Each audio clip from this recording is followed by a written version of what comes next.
Hi dear students, welcome to PMSH classes. This is the lecture 11 of motion in a straight line. In this lecture, we are going to discuss kinematics equation for constant acceleration. So we will learn three equations, and this is one of the most important lectures of the chapter, not only in this particular chapter but in the entire physics that you are going to learn. Okay, so this lecture is going to be useful for students who are going to attend CBSE board examination, Kerala State board examination, and also for students who are going to attend competitive examinations like KIM, KVPY, NEET, JE, and much more. So let us get into the topic. So we are going to discuss three equations. Okay. And that body is moving with a constant acceleration, which means the acceleration of the body does not change as the time passes. Okay. So I'll tell you a scenario. There is a body. Okay. There is a body. Suppose it's a body. And this body is having a initial velocity u. Okay. And this body start to accelerate and reached a velocity v by a time t. Okay, it have taken a time t and it have accelerated with a value a. Okay, and its final velocity is v. So we will have to draw the graph for this situation. So first of all, we'll write this thing. Consider a body. Everyone please take pen and paper and note down these things. Okay, consider a body moving initially with velocity u. If the body is accelerated is accelerated a and reached a final velocity v in time t. Okay, then graph is, okay, we are going to draw a graph that is going to represent this particular scenario. So we'll draw a velocity time graph. Let us take two axes, x-axis and y-axis. So in the x-axis we will mark time, and in the y-axis we will mark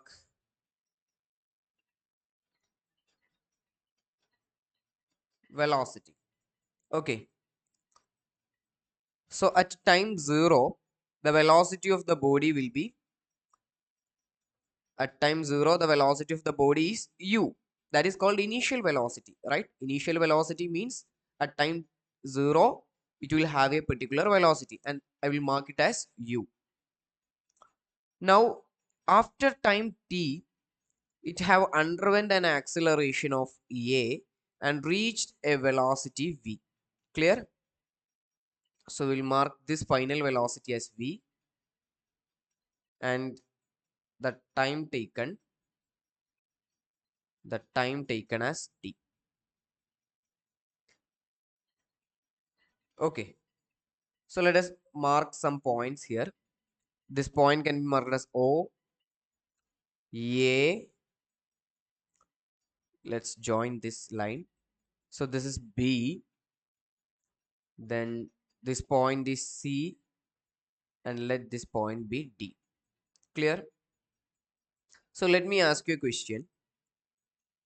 If this particular distance, that is if AD, okay, the distance AD is V, right?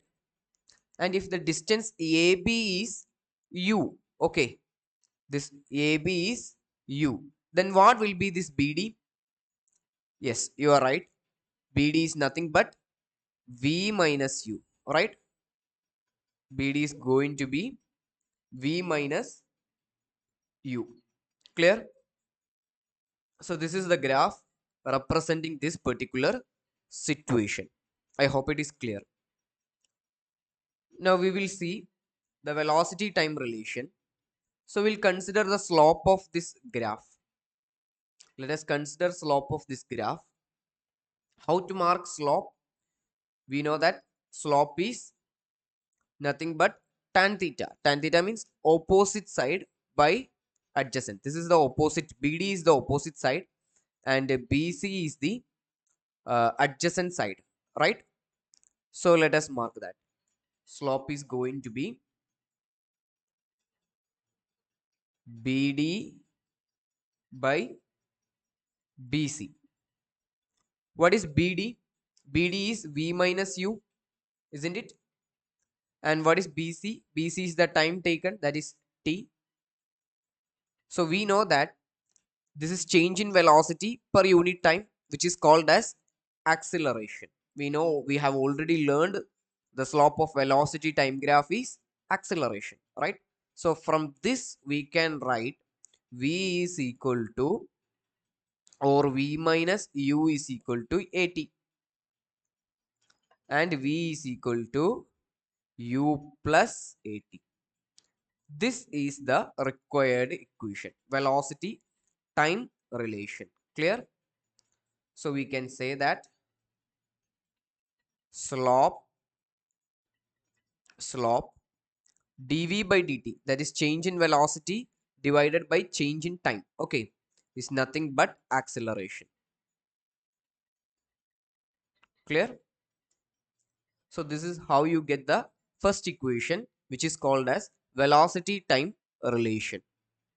Now let us derive the second equation, which is called position time relation. So we are going to find the relationship between the position of the body. Position means displacement of the body, and how it is related to the time. So we know that the graph we have drawn is a velocity time graph, right? And the position or displacement is the area under velocity time graph. This point is already known to us. Okay, so we can say that the position within this time will be the area under this graph. So we will find the area. So area under VT graph give displacement. Okay, so we can say that here area can be found in two ways, right? Area can be found in two ways. One is you can see a triangle here, that is CBD is a triangle. CBD is a triangle, and there is a rectangle, that is CBAO. Clear? So what will be the area? Area will be the sum of area of this rectangle and area of this triangle, isn't it? So we can find it like that.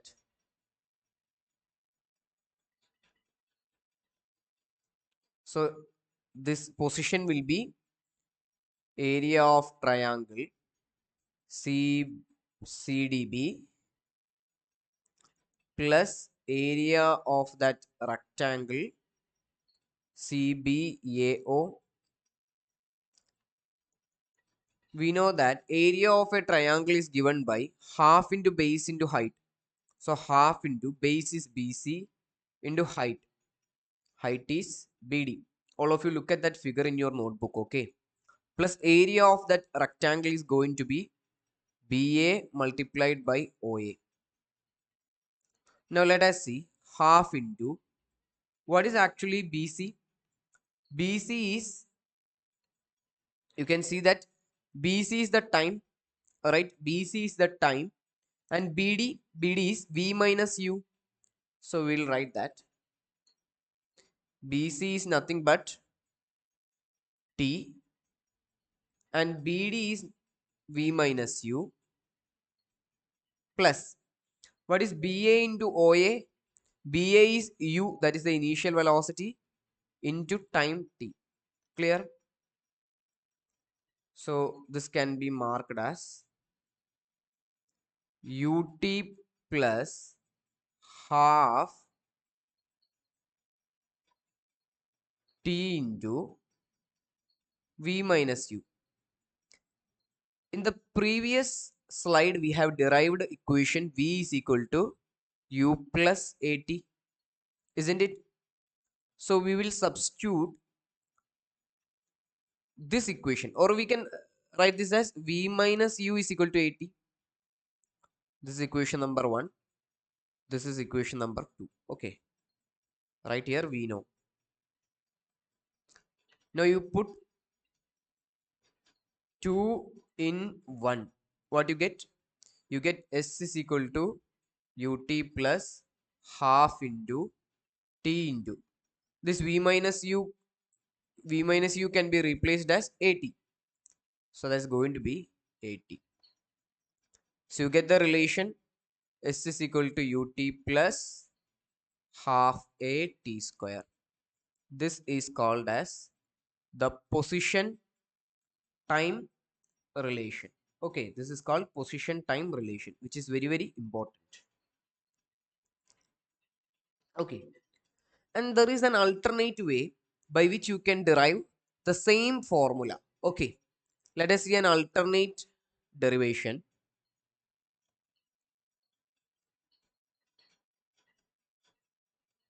So for this alternate derivation, you don't require a graph.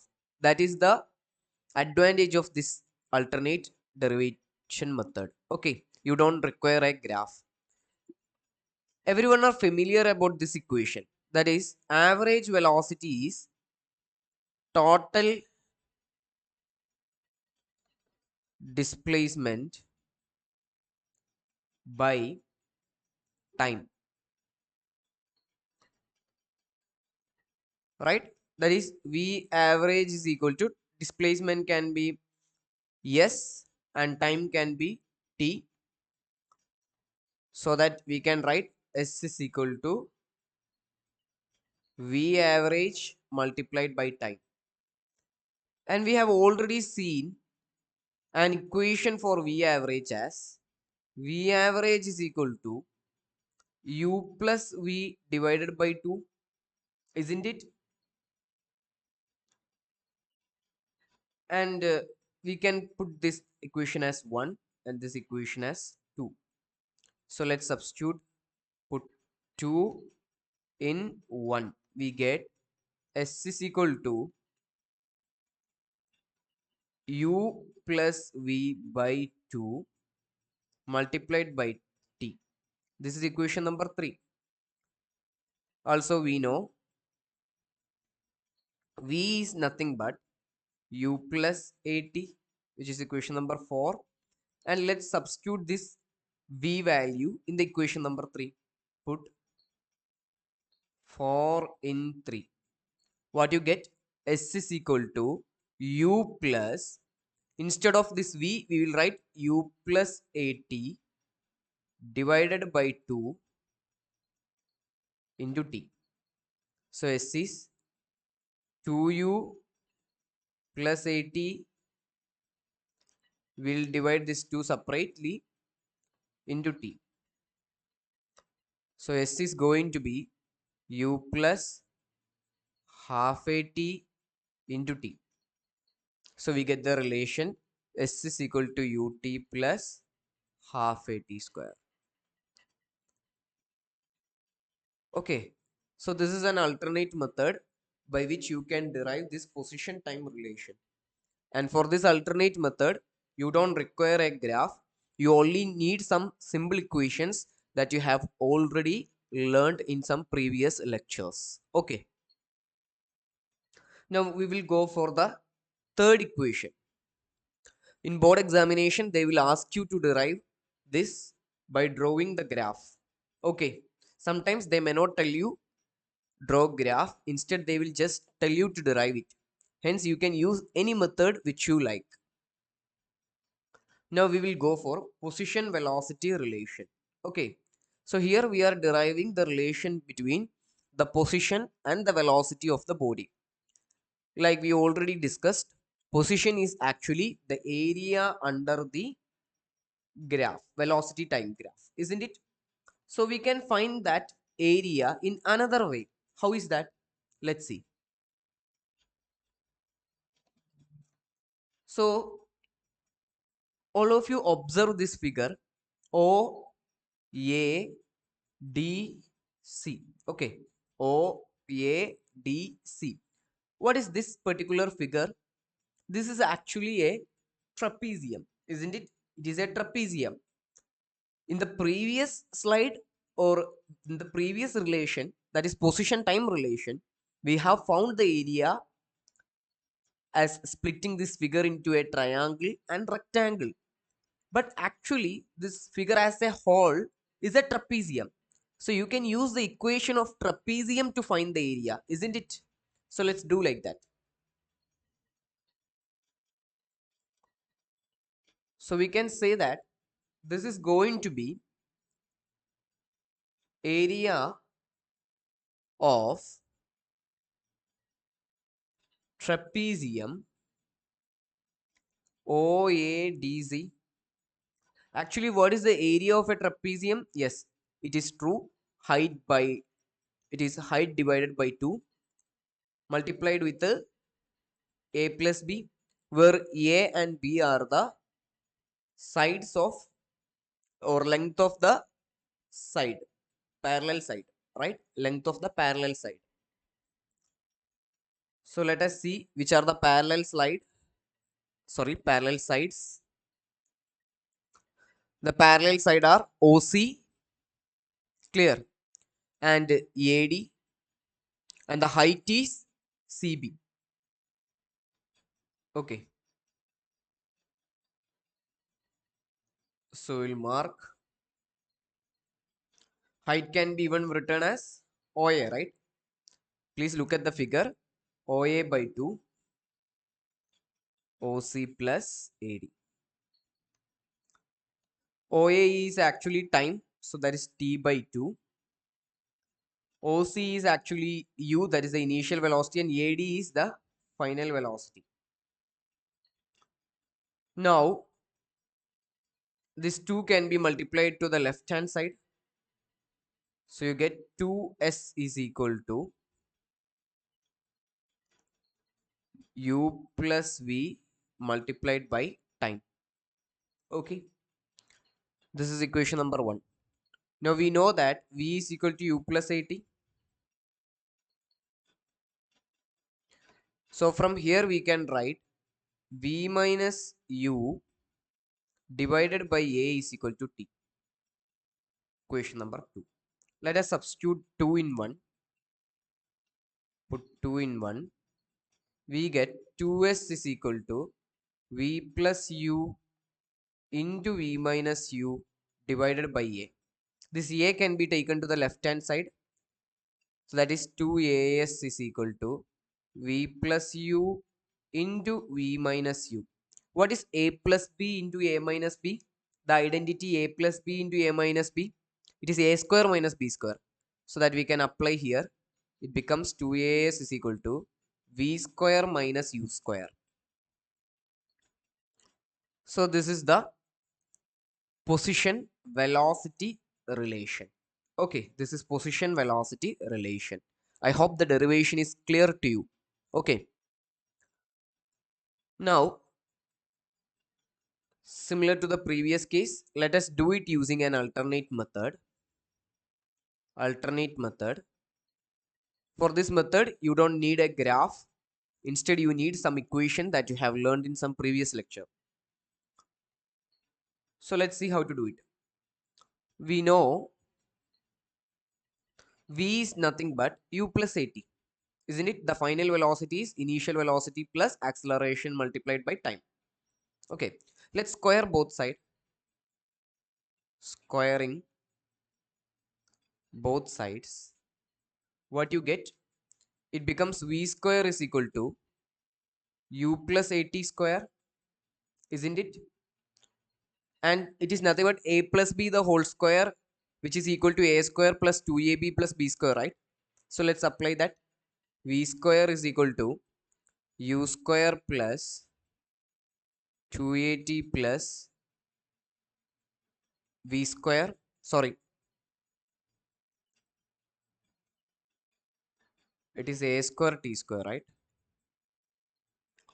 Here also there is a mistake. Okay, let's see. It is a square plus 2ab, 2 into u into at plus b square. B square is a square t square, isn't it?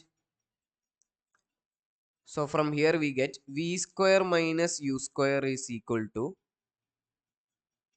this can be written as 2a will be taken outside.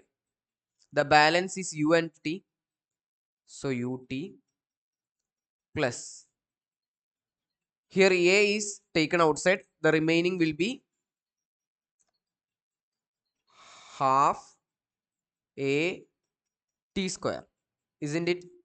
What is this ut plus half a t square? It is displacement, right? So this can be written as 2as is equal to v square minus u square. Okay, so this is actually the alternate method. So from what you have to remember, from this particular step you will take 2a as common. Then in the first term ut will be remaining, and in the second term it will be half a t square. Clear? So in case you have any doubt, you can comment the doubt and I will clear to you. So this is how you derive the three equation, kinematic equation. So that is, once again, v is equal to u plus at. Next is s is equal to ut plus half at square. And the third one is 2as is equal to v square minus u square. So these three are very important relation. Okay. You have to remember in the entire physics you learn, including your plus 2. Okay. So in the lecture 12, we will be discussing about the equation of motion under gravity and equation for the displacement in the tth second. Okay. So see you in the next lecture.